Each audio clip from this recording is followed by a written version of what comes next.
Hello out there, Night Guy here with you.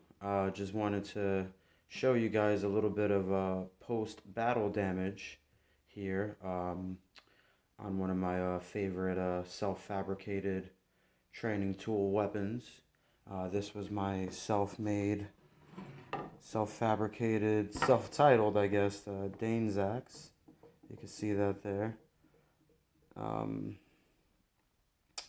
I know it's not exactly a Dane's axe. I'm not sure historically which would be the correct name for this particular piece. If you know out there, you have a good idea on the correct name, correct title of this axe, please let me know in the comments.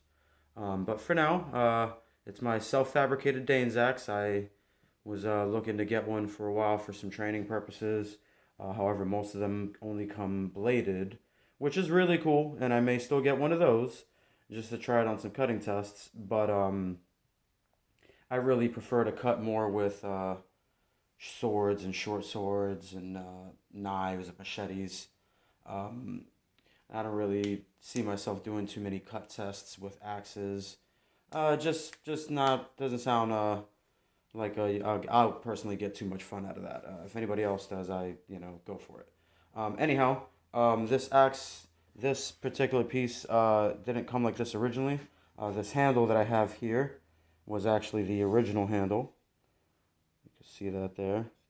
So it's not super long. So if you could kind of picture this axe on this handle, I've got about I want to say this wooden piece here. 28 inches maybe. Um, and initially, I had used this axe as a training piece with this handle. Um, it worked pretty well, but unfortunately, I learned the hard way that if you get a blade that's too big, it's not very easy to use with one hand. I was doing some axe and shield work, and just recovering, retracting my arm back after each swing, each single-handed swing with this axe, with this handle, was just too much. I quickly realized that it's more of a dedicated two-handed weapon, but you just don't get enough reach on this particular axe and the way it comes with this head and this handle. However, I can't complain. I think I spent only $30 on it originally with this handle still attached to it. Um, and it's blunted. It comes with a nice big broad blade, nice and thin. You can see that there. It's definitely blunted, thin blade, so you can use it more for uh, the purposes we're using it for. Not really recommended as a tool of any kind or a wood chopping tool. Um, Anyhow, it started taking some dents and dings originally, um, and immediately, I don't know if you can see here, it started to loosen and wobble the headpiece. This axe is just a cap. It's just a metal cap right in here.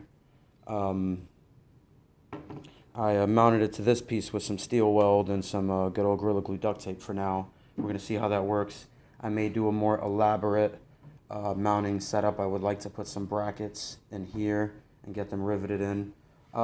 If anybody knows any ways to do that or improve that design, please let me know in the comments. Anyhow, this is working for now. I uploaded some training videos with it. In my videos, I call it just a long axe due to the length of the handle and the length of the blade. This axe stands a little over 5 feet tall now with this handle, this particular handle that I got, which I just picked up from a local hardware store. The handle is actually intended, I'm pretty confident, for shovels. So I figured if the wood in the handle, I don't remember what kind of wood it was. If the wood in the handle can cover those utilitarian purposes, it should be able to take a decent beating for what we're doing. If anybody knows what kind of wood this is, please give me a comment on that. Let me know. Um, You know, it's all part of the journey, fun experience, learning the different types of wood. Same thing with this wood. If anyone knows what this is, please let me know. But back to this handle, as you can see, it's glued there. The cap would sit right on, and from impact, it started shaking loose naturally. Kind of a cheap glue job there. Um, I'm pretty confident that they didn't just cap glue the axe heads onto medieval axes. From what I've seen, sometimes it seems like the wooden shaft will go completely through the axe head and maybe protrude a little bit out from here, and then they'll put some wedges in. Let me show you another axe I have that follows that design.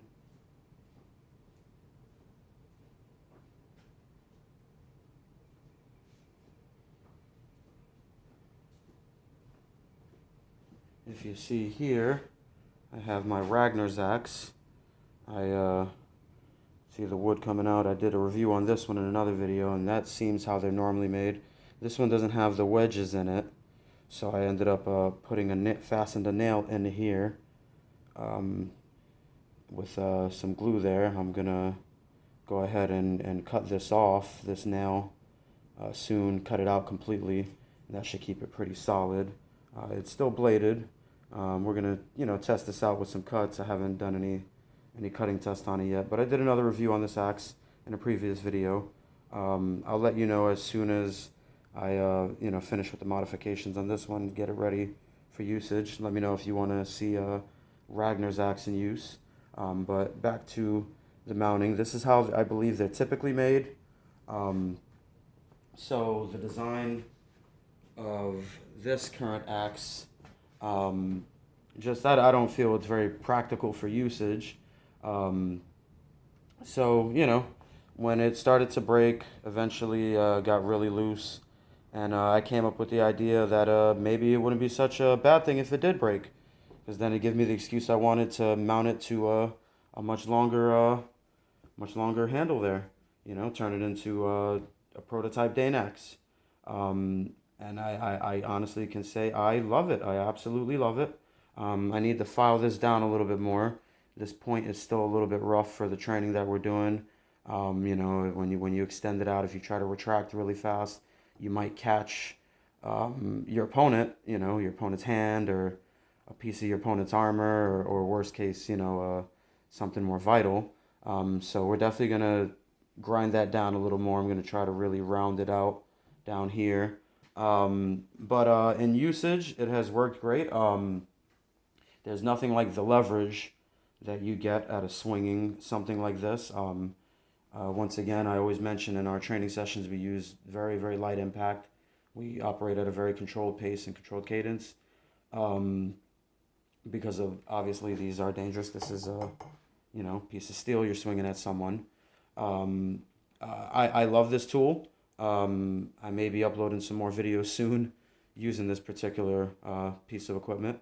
But as far as some more feedback, it definitely took some serious damage compared to some of my other training pieces, mainly my swords. You see there's a nasty roll that I got right here. I'm pretty sure Tiger Ninja did that. Um, Either way, I really can't complain for the money. This wasn't a very expensive piece once again.